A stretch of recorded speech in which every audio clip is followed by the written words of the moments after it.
The wind carried the bite of October across the plains, rattling the dry grass and setting the barn doors to groaning on their hinges. I was halfway to the horse pen when I heard a thin, uneven rush of breath that didn't belong to any of my mares. It came from inside the barn, too steady for a wild animal, too ragged for a man at ease. I stopped in the yard, my boots planted in the dust, listening past the creak of the boards. The sun was down far enough to paint the sky the color of dying embers, and in that dim light, the open doorway looked more like the mouth of a cave than a shelter.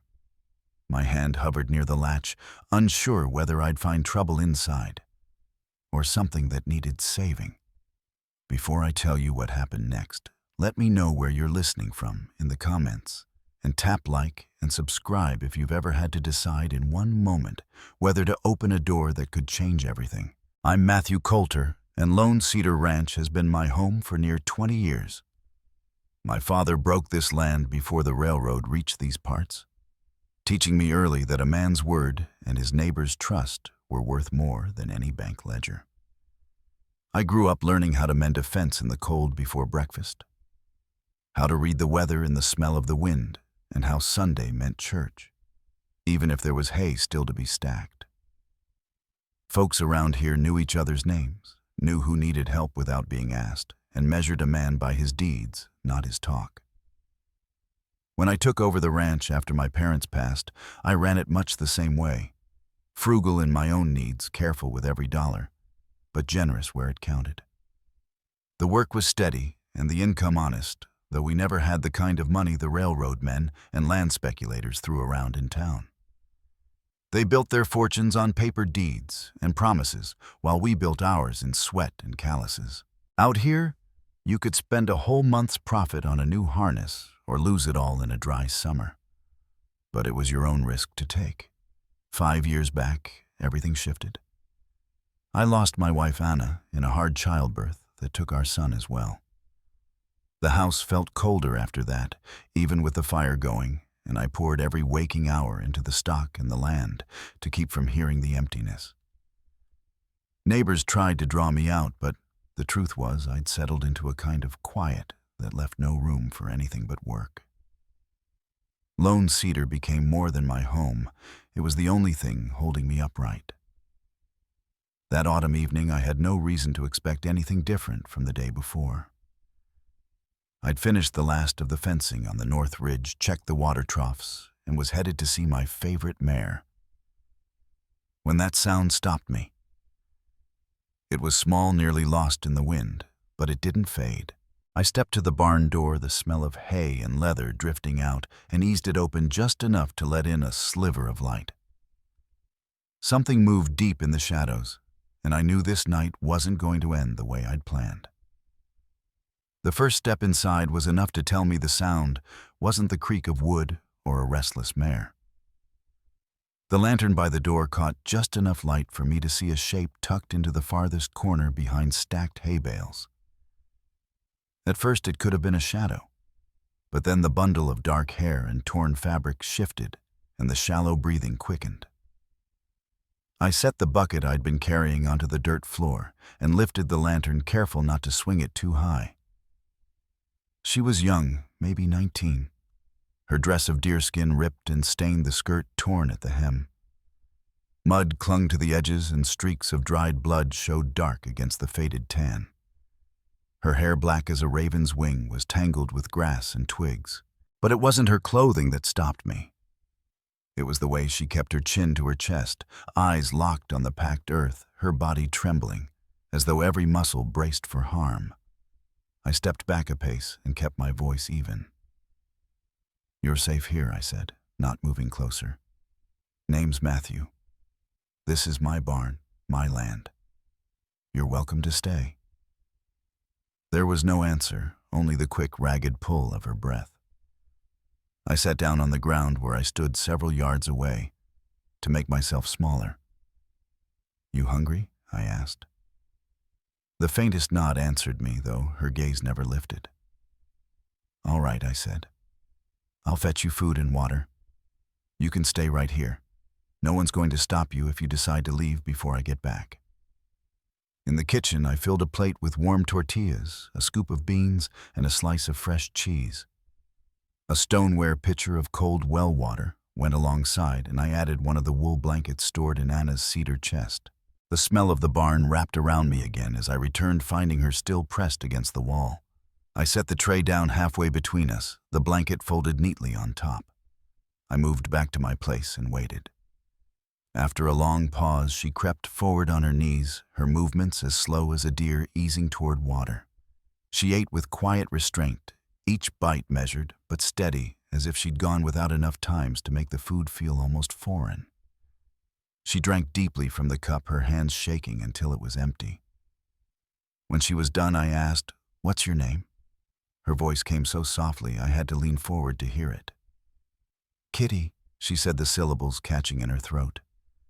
"That's a fine name," I said. She pressed her knees tighter to her chest, and I saw tears track down her cheeks. "Can you tell me what happened?" I asked. "Only if you want to." Her answer was a whisper. "Men took me. Said they'd sell me." Her breath hitched before the last words came out quieter still. "They hurt me." Cold anger burned in my chest, but I kept my tone even. "Did you get away just now?" "They were drunk," she said. I ran. All night. I told her she was safe here, that no one would harm her while she was on my land. She didn't reply, but her shoulders shook harder. "I know you've no reason to trust me," I said. "I won't ask you to. I'll wait until you're ready, no matter how long that takes." Her head lifted just enough to give me a glimpse of her face in profile, her eyes glistening. "Why?" she asked. "Because everyone deserves to heal," I told her, "and because I know what it's like to feel broken inside." I offered her the choice of staying in the barn or moving into the house where a room could be locked from the inside. She chose the barn. That night, I brought her more blankets, a pillow, and one more companion, my old collie Jasper. He approached, slow tail wagging in quiet rhythm. She reached out a trembling hand, and he lay down beside her, like he'd known her all his life. Over the next days, I kept to a routine. Each morning I brought food, setting it where she could take it without feeling cornered. I called out before entering, never stepping closer than she allowed. Sometimes she asked small questions about the ranch or the horses, but her gaze always stayed low. It was during the second week I saw the first real crack in the wall she kept between us. I was working a young colt in the corral, a skittish animal that flinched at any approach. "It's all right, boy," I murmured to the horse, letting him circle without forcing my hand near his neck. When I turned, Kitty was at the barn door watching. "He's like me," she said. "How so?" I asked, keeping my voice as steady as I had with the colt. "He's afraid of being hurt again," she said. "That's right," I told her. "He'll need time to learn not everyone means harm. But it has to be his choice." Her eyes flickered to me and back to the ground.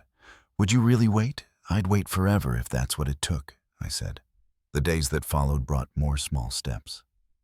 She started coming out to the fence to watch the horses, always with Jasper by her side. Her shoulders eased a little when I kept my distance, and though she didn't meet my eyes, I knew she was listening. The breakthrough came late one night when I heard her calling for me, her voice tight with worry. I found her crouched beside Jasper, who was lying on his side, breathing hard. "He won't get up," she said, her eyes wide. I knelt beside them, knowing what I'd see. The old dog's eyes were cloudy, his breaths shallow. "He's dying," I said quietly. Her face crumpled, and before I could speak again, she touched my arm. It was the first time she'd reached for me. "I'm sorry," she said. "I know he means a lot to you." "He means a lot to you too," I said. We stayed with him through the night, speaking in low voices, my hand on his back, hers near his muzzle.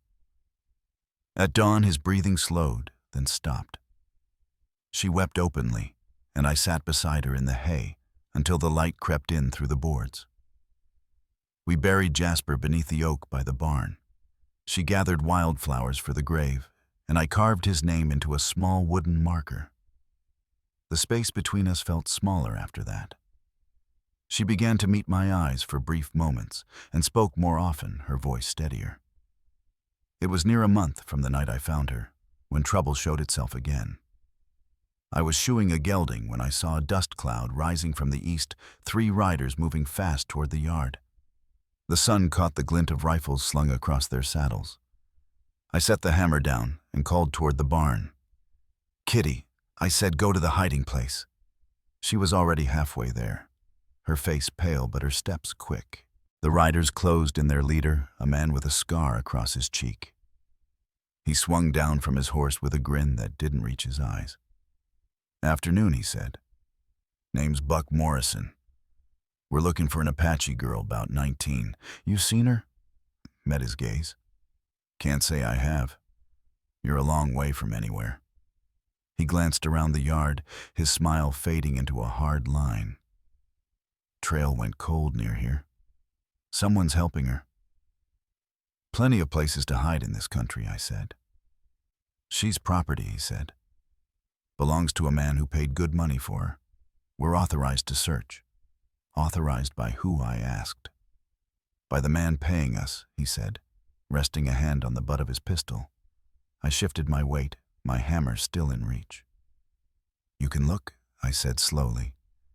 "But I have a rule about men making threats on my land." "What rule is that? The kind that ends with unmarked graves?" For a moment, the air between us was tight as a stretched wire. Then from behind me came the sound of a rifle being cocked. "Problem here, Matthew." It was Tom Bradley, my neighbor, with 2 other men beside him, all armed. Morrison's eyes moved from me to them, and his smirk faded altogether. "Just looking for stolen property," he said. "Don't see any here," Tom replied. "Maybe you took a wrong turn." Morrison mounted up his parting words, hanging in the air. "This isn't over." They rode off into the distance, leaving the yard quiet, but for the wind in the grass. I didn't call Kitty out until they were long gone.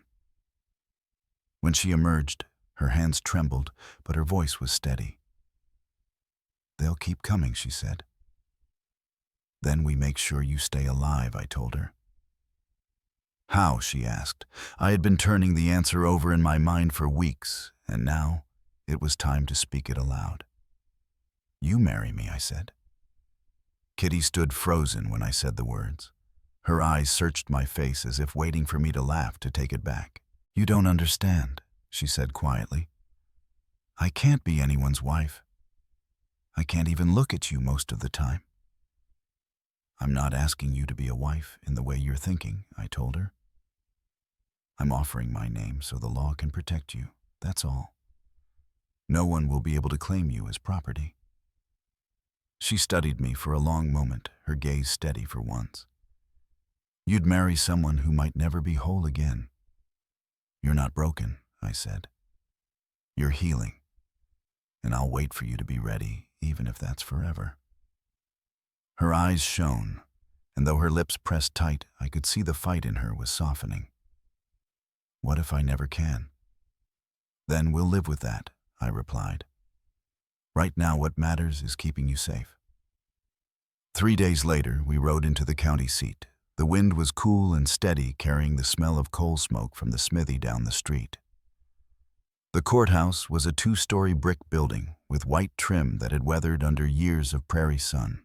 Inside, the wood floors creaked beneath our boots as we stepped into Judge Amos Carson's chambers. Tom Bradley was already there, leaning against the wall, hat in hand. Dr. Sarah Whitfield stood beside him, her hair pinned neatly under a straw bonnet.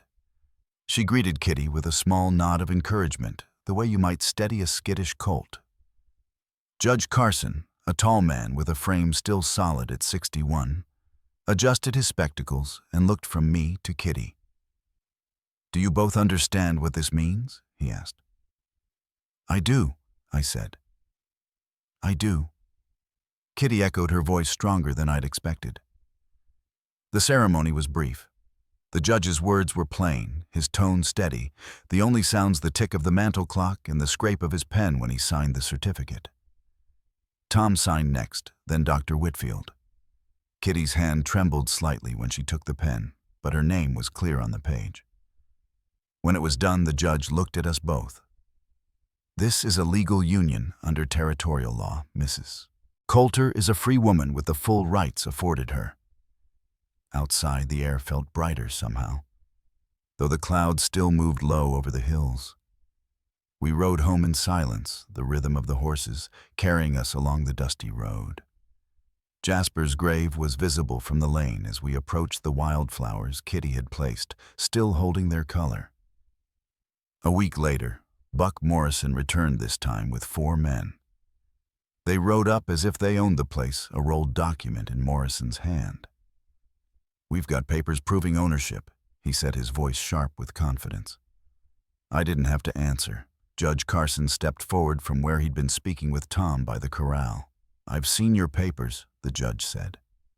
"They hold no claim here. Mrs. Kitty Coulter is married under the laws of this territory. She belongs to no man." Morrison's face reddened, his eyes hardening. "This is a sham." "It's the law," Judge Carson replied, his voice like stone. "You'd do well to leave before you invite charges for harassment." The riders shifted in their saddles, murmuring among themselves. Morrison spat into the dust, then pulled his reins. "We'll be back," he muttered, though I saw the doubt flicker in his eyes before he turned his horse. They rode off the same way they'd come, their dust trail stretching thin against the horizon. Tom stayed until the last speck of them vanished, then clapped me on the shoulder. "They won't risk crossing the judge," he said. That evening, Kitty stood with me in the yard, the sun sinking low, painting the hills in gold and crimson. She looked at me, not away, and asked, "Do you regret it? Marrying someone you barely know to keep her safe?" I turned to her and held her gaze. "I regret only that it took me so long to see what I was really saving." "And what was that?" she asked. "My own heart," I said.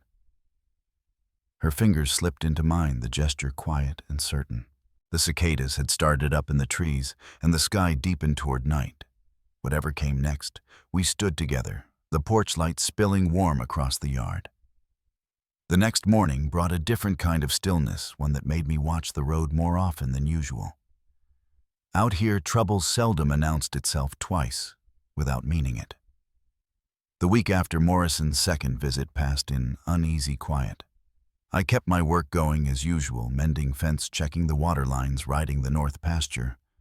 But my eyes found the road more often than the herd. Kitty took to helping with chores in her own way, feeding the chickens, gathering eggs, brushing down the gentler horses when she thought I wasn't watching. She still moved like someone listening for danger, yet there was a steadiness to her step that hadn't been there before. One evening, as the sun stretched low and gold across the grass, I found her standing by Jasper's grave. She was holding a sprig of wild sage, turning it in her hands. "I keep thinking about that day," she said without looking up. "How I thought I'd never feel safe again." Her voice was calm, not the trembling whisper it once was. "You are safe," I told her, stopping a few feet back. "And you've got my word that won't change." She glanced over her shoulder, her eyes meeting mine for a moment before shifting away. "It's not just the danger. It's trusting that it won't come back." I knew what she meant. Some fears lived under the skin no matter how many fences you built. "You've got the right to take as long as you need," I said. "Nobody here's keeping time." The days grew shorter, the nights carrying the bite of early frost. I brought in more firewood and repaired the shutters on the barn. Kitty began asking questions about the ranch, how many head of cattle we kept, which horses were born here, how long I'd had Lone Cedar. Sometimes she'd walk the fence line with me, her shawl pulled close, listening more than speaking. One afternoon, a young colt I'd been working with balked hard, skittering away from the touch of my hand. I stepped back, letting him circle, murmuring low. Kitty leaned on the fence, watching. "He still doesn't trust you," she said. "Not yet," I agreed. "But he will. Just takes patience." She nodded slowly, her gaze fixed on the colt's nervous steps. "That's how it feels inside. Like I'm watching for the rope to come out." I rested my arm on the top rail. "Then I won't bring one near you. Not until you say it's time." Her eyes lifted to mine, holding steady a second longer than before. Then she looked away, but the corners of her mouth hinted at something that wasn't fear. By late October, the cottonwoods along the creek had turned to pale gold. The air carried the scent of wood smoke from our chimney, mixing with the sharper smell of saddle leather and hay. We settled into a rhythm, her helping where she could, me giving her space when she needed it. I'd catch her humming now and then, a tune I didn't recognize, while she shelled beans or swept the porch. One morning, Tom Bradley stopped by with word that a trader from the rail town had asked after a young Apache bride traveling under a white man's name. Tom had turned him away, but his warning was plain. "They're still sniffing," he said quietly, glancing toward the barn where Kitty was mending a bridle strap. I nodded, feeling that old tension settle between my shoulders. "Thanks for telling me." That evening, I sat with Kitty at the kitchen table, the lamplight soft on the wood. "We may hear more talk, like what Tom brought today," I said. "It doesn't mean they'll find us, but we'll be ready if they try." She set the strap down, folding her hands together. "I don't want to hide forever," she said. "But I'm not strong enough yet to stand in front of them." "You don't have to," I replied. "That's why I'm here." The wind rattled the shutters, and the sound filled the quiet between us. She picked up the bridle strap again, her fingers steady now. The next afternoon, I found her in the barn, sitting cross-legged on a pile of hay, reading a tattered book she must have brought with her. She looked up as I stepped in, and for the first time her gaze held mine, without wavering. "I'm trying," she said simply. "That's all you need to do," I answered. That night, as I latched the barn doors against the cold, I noticed a lone rider on the ridge road, his silhouette sharp against the strip of fading light. He stopped for a long moment, watching the ranch, before turning his horse toward town. 2 days after I saw that lone rider on the ridge, I caught sight of him again, this time farther down the valley road. He wasn't alone now. Another man rode beside him, their pace steady, their eyes turning toward the ranch as they passed. They didn't stop, but the sight was enough to keep me on edge the rest of the day. Kitty noticed. We were in the barn later, sorting tack, when she asked. "They were watching, weren't they?" I didn't try to pretend otherwise. "Could be," I said. "Which is why we'll make sure we're ready if they try to come here." That evening, I went over the hiding place with her again. The trapdoor was disguised under a pile of burlap sacks in the corner stall, the latter fixed and oiled so it wouldn't groan under weight. She listened closely, nodding her hands, twisting the hem of her shawl. The next morning I rode into town for supplies and a word with Judge Carson. The street was quiet for once, the usual sound of hammers from the smithy muted under a low blanket of cloud. I found the judge in his office ledger open before him. He closed it when I stepped in. "You've got the look of a man expecting trouble," he said. I told him about the riders. He listened without interrupting, then leaned back in his chair. "If they come again, send word fast. I'll see that the sheriff and I are here before they can make noise." On the way out, I stopped at the general store. Tom Bradley was there picking up nails and lamp oil. "Heard there's been talk again down at the rail depot," he said under his breath. "Men asking after an Apache girl married to a white rancher. Best keep your gates tight." By the time I got home, the clouds had broken enough to let a sharp, clear light spill over the hills. Kitty was in the corral, brushing down one of the older mares. She looked up as I rode in, her hair loose under the wind, and gave a small wave. I dismounted and walked over. Tom says the talk's still moving along the rail line, I told her. She set the brush aside. Then they're not finished with me yet. No, I said, but that doesn't mean they get to decide the ending. Over the next week, we worked side by side more than before.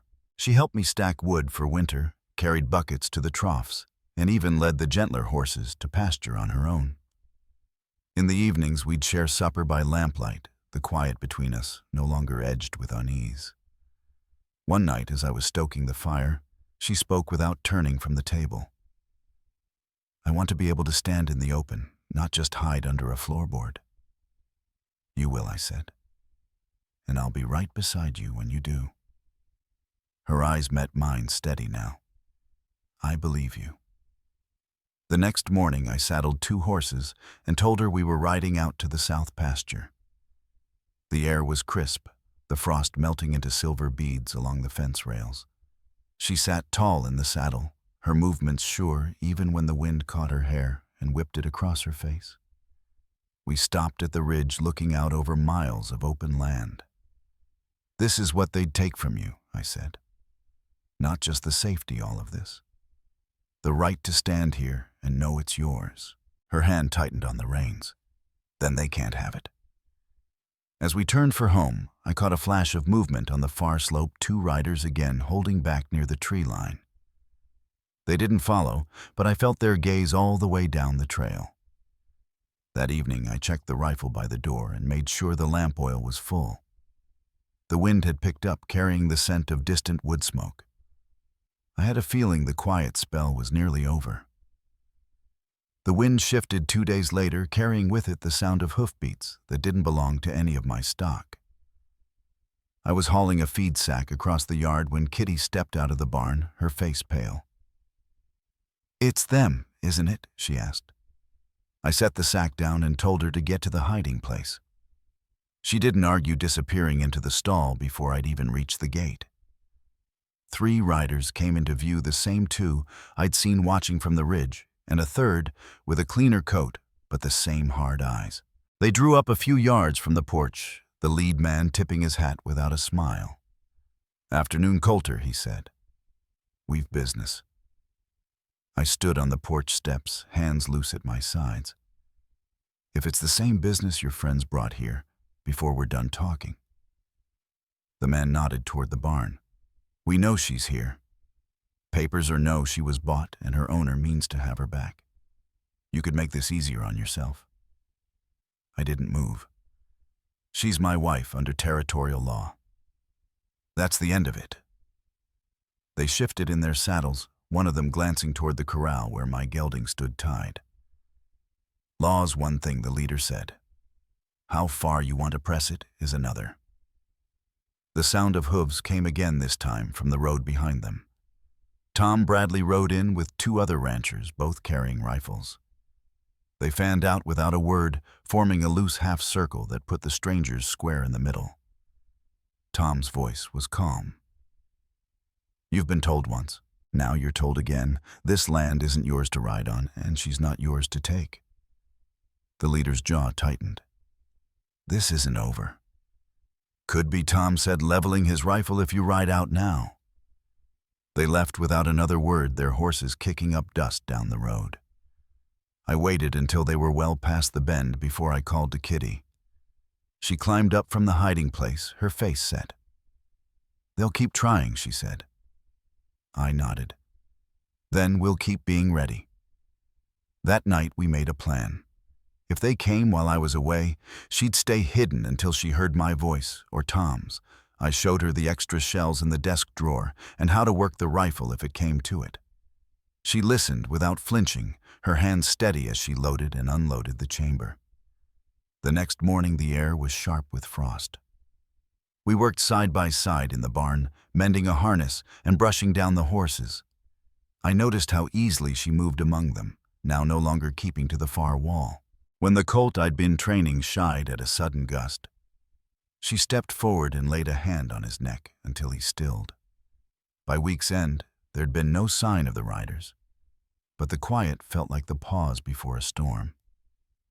I kept my rifle near the door and my eyes on the road. Kitty never said it aloud, But I knew she was waiting too, not with fear like before, but with something steadier.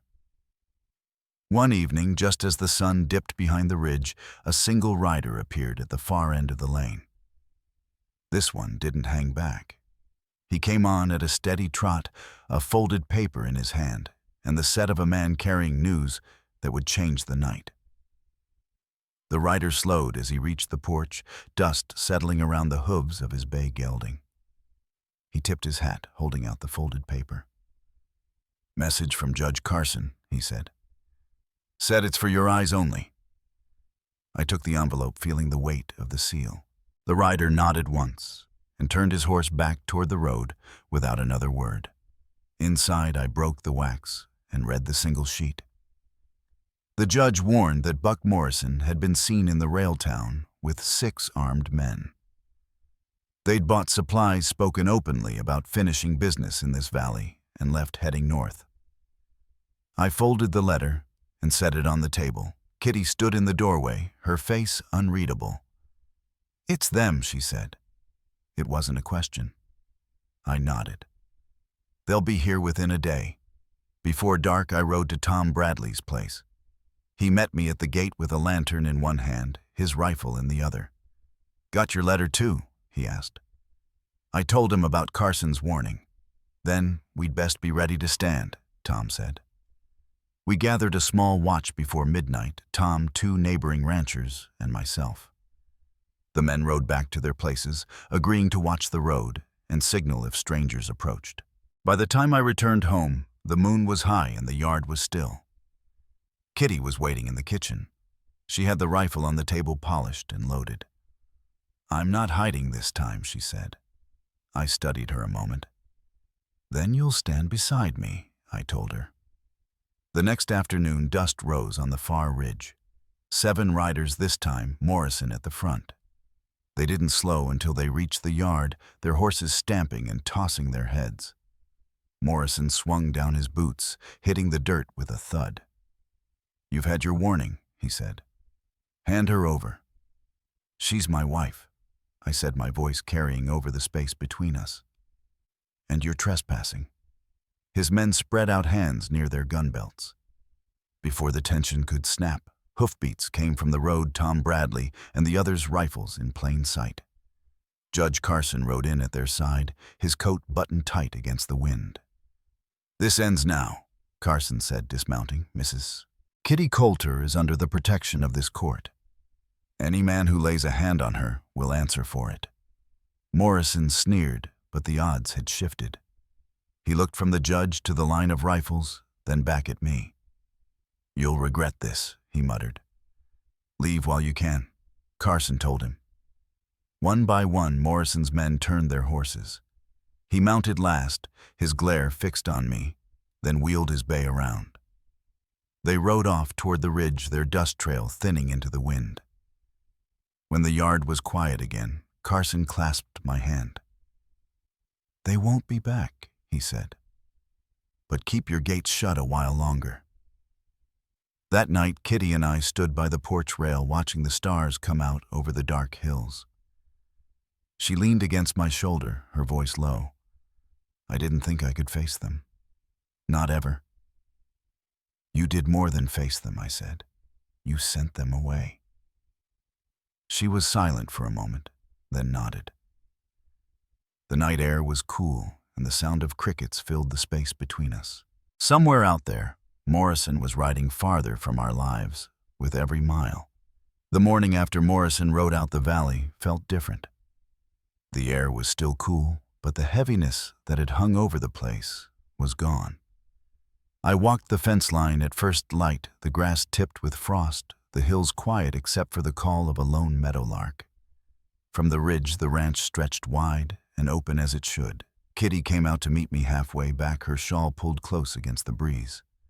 She didn't ask about Morrison or his men. We both knew they were gone for good. Instead, she took my hand, and we walked in step toward the house, the gravel crunching under our boots. In the weeks that followed, life eased into a rhythm I hadn't felt in years. We finished the last of the autumn repairs, stacked the wood high by the porch, and brought the stock closer in for winter. Kitty no longer kept to the shadows of the barn. She moved through the yard as if it truly belonged to her, speaking with Tom when he stopped by, trading greetings with neighbors at the store. One afternoon, as we saddled up to ride into town, she paused and looked toward Jasper's grave beneath the oak. "I think he'd be glad," she said softly. "He was the first to make me feel safe." I nodded, knowing she meant more than the dog. She meant the chance to build something here that was hers as much as mine. By the time the first snow dusted the corrals, the talk in town had shifted to the holidays and the upcoming church social. Judge Carson stopped me outside the post office to say the court record had been updated, leaving no doubt of Kitty's standing. "It's in black and white now," he said with a smile. "No man can touch it." That night, we sat on the porch with the lantern lit between us, the light catching in her hair. She told me she still had moments when the past crept in, nights when a noise in the dark would wake her. But now, she said she could close her eyes again, knowing she wasn't alone. Looking out over the land, I realized this fight had been about more than keeping her safe. It was about giving her back the right to stand on her own ground, to lift her head without fear, and to choose where her life went from here. Some folks think the frontier is only about the strong surviving. I've learned it's also about who you choose to stand beside and how you keep that promise when the test comes. If you've ever seen someone fight their way back to themselves, you know the kind of quiet courage it takes. And maybe you've had to do it yourself. If this story brings someone to mind, I hope you'll share it. And if you've walked that road, you know you're not walking it alone.